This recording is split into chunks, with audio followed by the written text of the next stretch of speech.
From Now Avenue, and the show is Good Morning Uganda.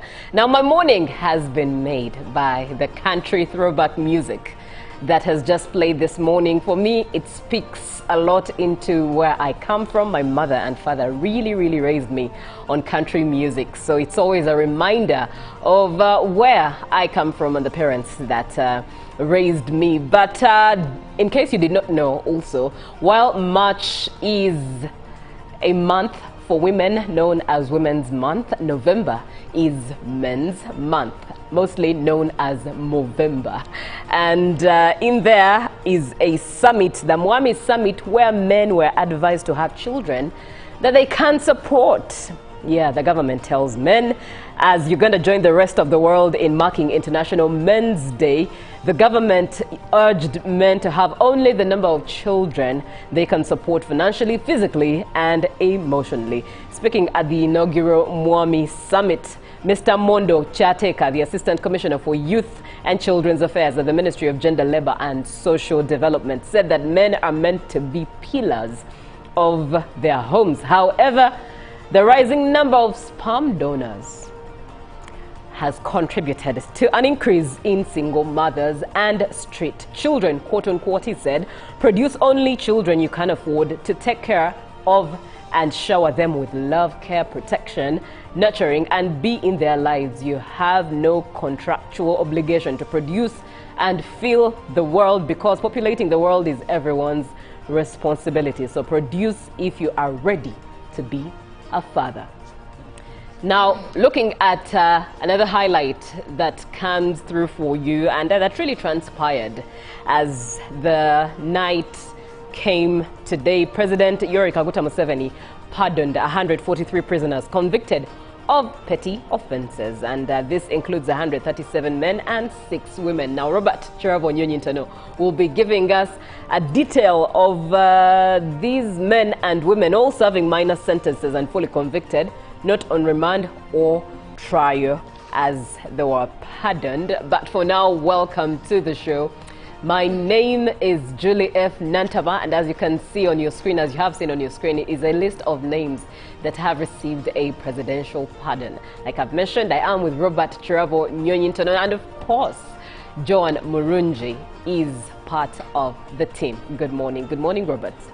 A lovely morning to you, and of course, Joan. Hey, you have blue as well. Okay. Now, you called it the Mwami Summit. Yes, it's the Mwami Summit. Well, some of these things, why they annoy me. First, I'll be very honest. I advocate for children by choice, not chance. And I've already said that, Judy, not so? Right. That I advocate for children by choice, that we choose to have a child, not chance. But some women are wiseacres. They will not want this. Someone says who is going to bear the burden, that these children are enough. And then one, instead of taking the measures that prevent to get more children, doesn't play her part very well. Wait, playing her part or playing both parts, because there's vasectomy. You can have a vasectomy if you do not want to have more children. No. Stop being selfish. No. Robert, You please, see, there is a we don't want goalkeeper to get who is supposed to into the depth of you this. can have a vasectomy. If she cannot, if she has failed, then you go ahead and have a vasectomy. And you know, it beats my understanding. It actually disturbs me all the time. It is women supposed to take caution. What about your men? What Julie said is true. Go for vasectomy. And besides, you know the control measures as a man, but besides vasectomy, why don't you go ahead, please, Robert? It's a Thursday morning. We are in vintage vibes and timeless feelings. Please do not start this. Wow. Okay, now let me leave that. You know the Uganda saying to you, I'm telling you, I was banned. I need protection. Your Lord. Yes, I'll start working with SFC here. Now, the other issue is these conferences are very good. Right. But I'm greatly happy that the media was included so we can report these stories. But let me tell you, the people who are giving birth like nothing are poor people. It is very rare for the elite. Now, let me tell you, Julie cannot give birth to 12 children. But there is a woman in a village somewhere, I don't want to mention, who will give birth to 12 children. And for them, God does wonders. They will be natural birth. Yet this way, C-section. So we need to go and look for that man. Leave alone these elite. For them, they will give to 4. Some of us, you can't go beyond 2. Some can't go beyond 3. You get it. But the people who need that message is that man who still believes you're not God. Every child, God will fix that and find it how he does it better. So we need to go to that man down who will find a woman taking pills. You know, because for me, I still emphasize avoiding pregnancy is a duty of a woman. She's the carrier of this baby. It's a duty you people for the talking both of about you. vasectomy You're the one who and all that. sperm, So it is this man. Can a woman get pregnant without a man? Is it possible for a woman to become pregnant without a man? It's a responsibility for minus IVF both and everything. of you. Exactly. Yes. It's a two. So, But you see, that's a very there's someone because I've seen women who would say this, because a man can be deceived. I want to conceive, but I'm not conceiving. Yet you're on what? Then get a vasectomy. Family planning, you get it. Yeah. So the woman, I may want to have children. If you don't want, I cannot have them. And I but believe if I so. don't So want, why are you you not can have addressing them. vasectomy like Julie is emphasizing? Why are you shunning away from the It's fact a that you can go because you don't? Well, anyways, in the interest of time, we have to get into all the stories. But at the end of the day, godliness is it calls for equal measures for men and women, both female and male. We're created in God's image. So for you take pills, me they cut. So for choices, there are choices that you have conversations on and choose to agree. If we agree to have a particular number of children, then let's work with that. If I have my 2 wives, and if you feel that each accept to give only 1 child. Definitely. And if you feel that you are overwhelmed as a man by the children and this woman is just available to give birth anytime, then have a vasectomy. Why make the whole exactly world about the woman? Nothing hurts with a vasectomy as opposed to most of the contraceptive measures that we have that affect hormones for women. So see? Anyways, what do we have on the local scene? Let's begin with a presidential pardon.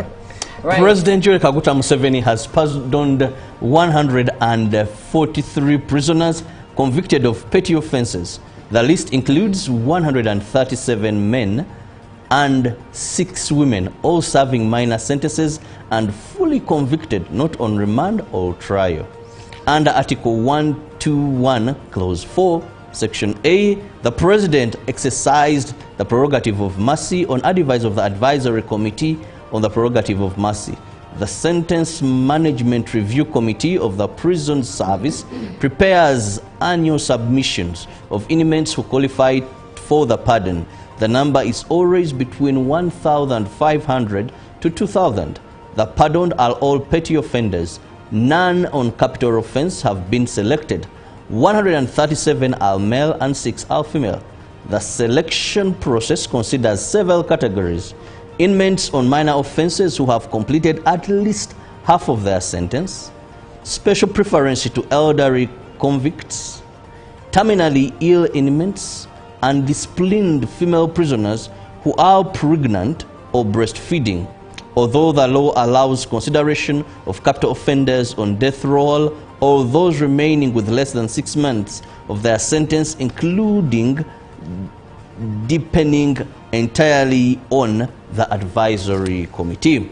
The Advisory Committee on the Prerogative of Mercy is chaired by the Attorney General and includes 6 eminent citizens appointed by the President, none of whom may be a member of Parliament, all members of the Uganda Law Society or District Council.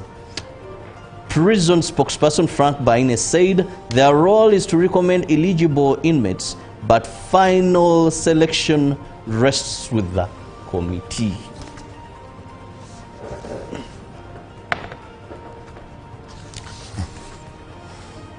President Yoweri Kaguta Museveni has campaigned in Mayuge district, pledging to set up a fertilizer fund to assist both tea and sugarcane large-scale farmers across the country to ease access to such inputs and create affordable and availability. In Mayuge, the president was accompanied by the First Lady Janet Kataha Museveni as he continues to canvass for votes across the country. The National Resistance Movement NRM presidential candidate launched the party's grassroots mobilization drive at Mayuge State Lodge in Mayuge district. The drive is aimed at ensuring that the NRM campaign committees continue canvassing for votes even after the presidential candidate has concluded his rally in every district across the country. In Namayingo, the NRM presidential candidate Yoweri Kaguta Museveni unveiled his manifesto details and his plans to the residents as he seeks to secure another term in office. He continues and committed himself to enhancing the fishing sector and implementing a gravity water system for the people of Namayingo, recognizing the challenges posed by their proximity to Lake Victoria in establishing alternative sources of clean water such as boreholes. Forum for Democratic Change FDC flag bearer Nandela Nathan Mafabi took his presidential bid to Gulu district and Gulu city. While campaigning in Tegota and Chwero sub-county, Mafabi pledged a 10 trillion shilling budget allocation to agriculture and assured residents that the sector will fully be mechanized. He also promised the establishment of an agricultural bank so that farmers can access loans at low interest. The Ant flag bearer Jeno Mugisha Muntu concluded his campaign trail in his home district of Serere, appealing to the residents to trust him with their vote, citing the party's clear plan for communities and the country at large. After his rally in Chapa Town Council, Muntu spoke to our reporter about boosting agriculture, fighting poverty and improving service delivery. The National Unity Platform presidential candidate Robert Kyagulanyi Ssentamu condemned security forces for interrupting his campaign program in Arua district and Arua city. He was forced to abandon his vehicle and proceed to Arua city on foot after police blocked the road he was using. Security officers also fired tear gas to disperse the large crowd that had followed Kyagulanyi.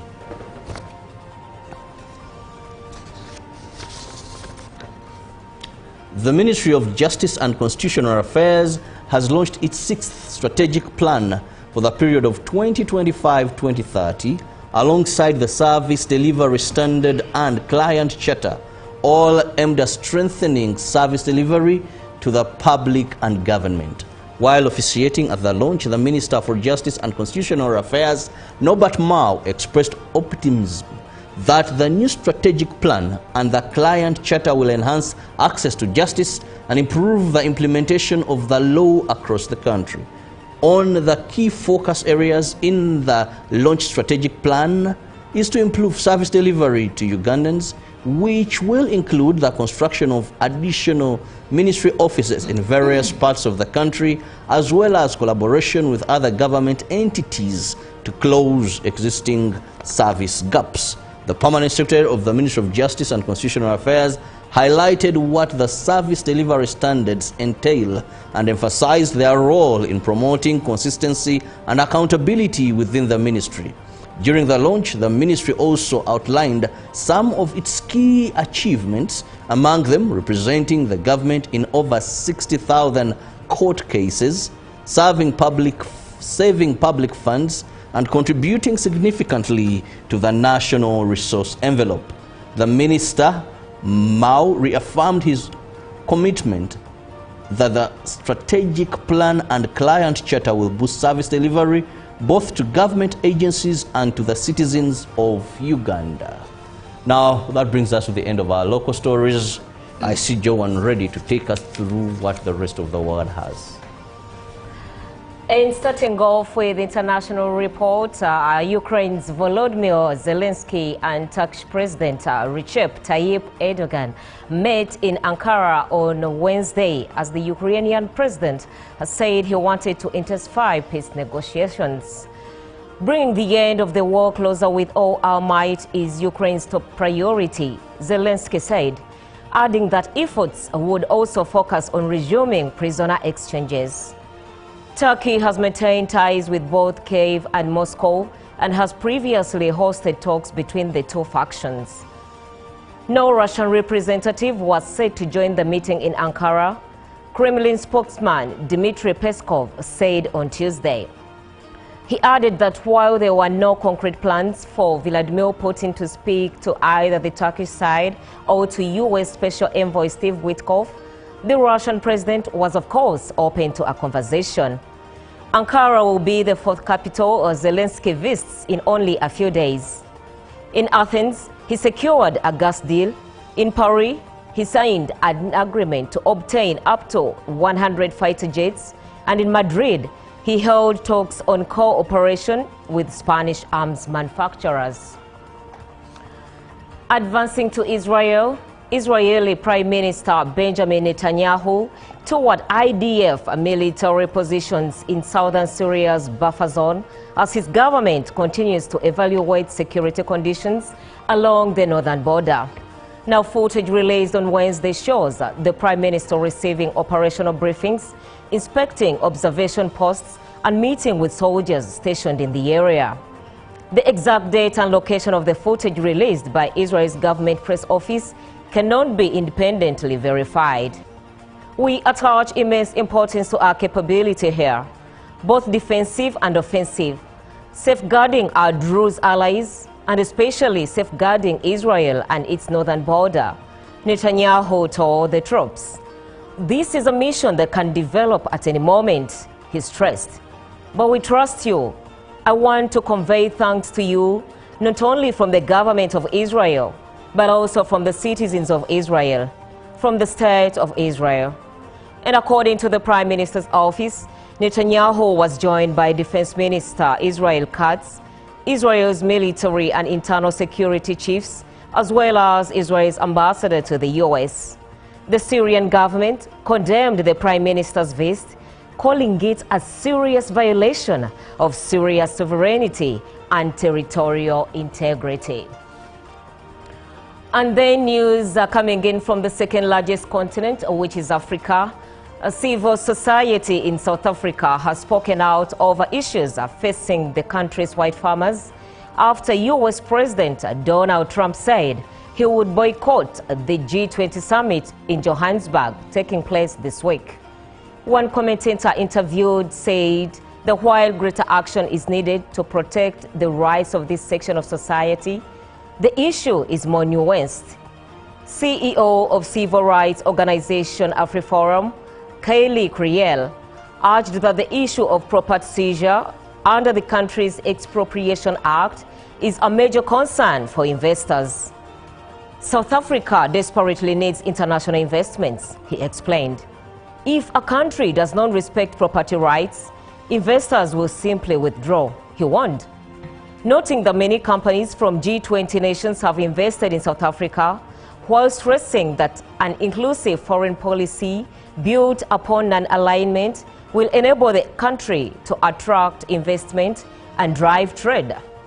Now, this comes after U.S. President Donald Trump earlier called for South Africa to be thrown out of the G20, citing claims of white farmer genocide, declaring that he would not attend the summit and confirming on November 7th that no U.S. official would be present. Now, that is it from the foreign coverage here on GMU. Very well. Thank you, John, for that. Have you guys watched the movie G20? Not yet. By Viola Davis? Interesting one, you should watch. Really? Give us a highlight of the movie. Well, it's a G20 summit happening in South Africa. Oh. That's the storyline of the movie. And yeah, someone... Since it has politics in it, I'll look for G20 it. summit. You say G20 summit? It's called G20. Oh, really. okay. That I'll look for. You will look for. But worry there's not, it doesn't politics have Trump's narrative in there. It's just a movie. that you Is it can comic? enjoy. Is it thriller? Action? Action, Oh, yes. okay. It's an action movie. Anyways, let's have a look at what we have in the dailies today. We're starting off with the New Vision job opportunities for you. In the New Vision, over 35,000 jobs up for grabs in the EC. Job seekers have up to the end of tomorrow to apply. So in case you're finding out right now, you might as well use the opportunity so that you beat that deadline tomorrow. But also in there, a picture of President Museveni, candidate Museveni in Mayuge on his campaign trail. Presidential campaigns, candidates battle for country's top seat. And Pakasa Forum Agasekalala to share success insights and ask URA-CG, why does URA ask me to continue filing tax returns on property that I sold? That is more of that you can get in the New Vision. Over 150 tenders in their offers in UCC, Uganda Tourism Board, Purpose, Hope Foundation, CNOF, UATCL, Uganda Railways Corporation, Bank of Uganda, Busitema University, Ministry of Water, Kabalega SSETC, and hundreds rally support to become next members of Parliament. Now, that's enough for the New Vision. Let's have a look at what we have in the Daily Monitor. MP races with the most contestants. That's the headline there. The allure of Parliament, lured by fame, riches and power. Ugandans are flocking to parliamentary races for the 2026 election. The pursuit has become a do-or-die affair, with candidates selling assets, incurring massive debt, and engaging in violent confrontations, all to secure a coveted seat in Parliament. What a wow. Anyways, the picture there in the Daily Monitor, floods strike Kampala again. Sad indeed. And in other news, Museveni pardons 143 prisoners, and coffee holds steady as gold export returns wobble. Now, looking at what the Lizard has to say, well, Christmas came early for them. That is for the prisoners that have been pardoned by President Museveni. I know it's such a Christmas gift. Now, let's head over to the rest of East Africa, and starting off with Tanzania. In the Citizen, tough questions. That's a headline in the Citizen. Tanzanians are looking to the commission appointed to investigate the October 29th disturbances, to answer the hard questions that have lingered since that fateful day when the nation was shaken in ways that had never been seen before. Somebody said that Tanzanians back have your change. Anyways, used clothes traders grapple with rising costs, poor quality, and MCLX CEOs Machumu, Tidoland State House appointments, and opposition parties call for international inquiry. Now, CRDB's Al Barakash Sukuk oversubscribed amid strong appetite for Islamic finance and matters real estate. New digital platform set to modernize local property market. Now let's have a look at what the Daily Nation in Kenya has. Promises versus reality. That's a headline there. And delicate balance, president must address the needs of an expectant populace, even as he eyes re-election in 2027. And also why I had fears of a post-Raila family fallout, says Oburu. Confusion, pain as Kazi Maju scheme lands hundreds of youth in financial trouble, and governors blame SHA funding gaps for deaths of 934 babies. Get yourself a copy of any of these dailies and dig deep into the detail. For now, it's time for us to have a short break as we leave you to some music, one that inspires you, Winner by Larry Cha. When we get back, we are looking at eyesight and road accidents. How are the two connected? 0709 6025992 is the WhatsApp number that you should save and make sure that you are part of this conversation. Good morning. Live from UBC Studios in Kampala, this is Good Morning.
Good morning, Uganda. It's a Thursday. You're welcome to the show. You're watching UBC TV. We come to you live from Nile Avenue, and the show is Good Morning, Uganda. Now, my morning has been made by the country throwback music that has just played this morning. For me, it speaks a lot into where I come from. My mother and father really raised me on country music. So it's always a reminder of where I come from and the parents that raised me. But in case you did not know also, while March is a month for women known as Women's Month, November is Men's Month, mostly known as Movember. And in there is a summit, the Mwami Summit, where men were advised to have children that they can support. Yeah, the government tells men, as Uganda joined the rest of the world in marking International Men's Day, the government urged men to have only the number of children they can support financially, physically, and emotionally. Speaking at the inaugural Mwami Summit, Mr. Mondo Chateka, the Assistant Commissioner for Youth and Children's Affairs at the Ministry of Gender, Labor and Social Development, said that men are meant to be pillars of their homes. However, the rising number of sperm donors has contributed to an increase in single mothers and street children, quote unquote, he said. Produce only children you can afford to take care of and shower them with love, care, protection, nurturing, and be in their lives. You have no contractual obligation to produce and fill the world, because populating the world is everyone's responsibility. So produce if you are ready to be a father.